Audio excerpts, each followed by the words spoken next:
Okey, jom kita. Jom, hati-hati ya semua. Hilang. Ini kalau motor langgar ni, motor hilang.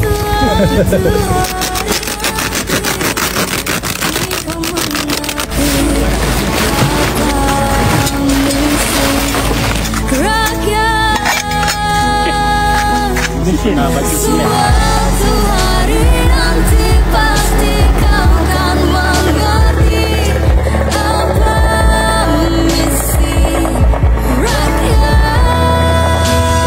Oh ni yang besar, abang selalu kena yang ni.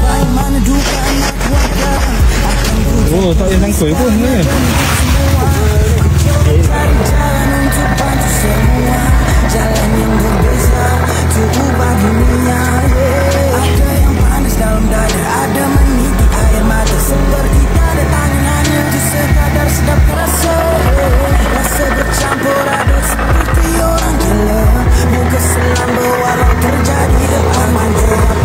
Yang ni kecil tapi dia dalam bahaya.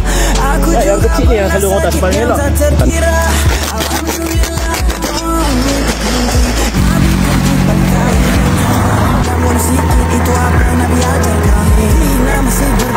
Weh, dalamnya. Oh, ni ada orang tanda no.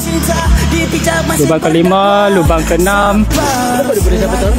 Ya, dia selalu dia arahkan kereta. Masalahnya dia tak kelenyek sebab bawah dia keras, bukannya tanah.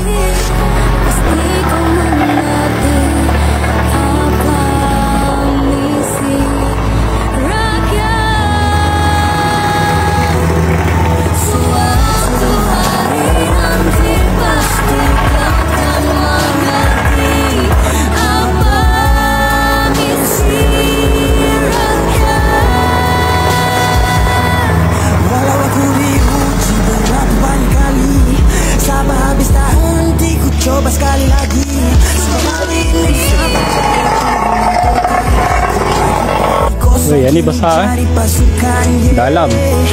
Ini dua. Ni kena buang dulu batu-batu.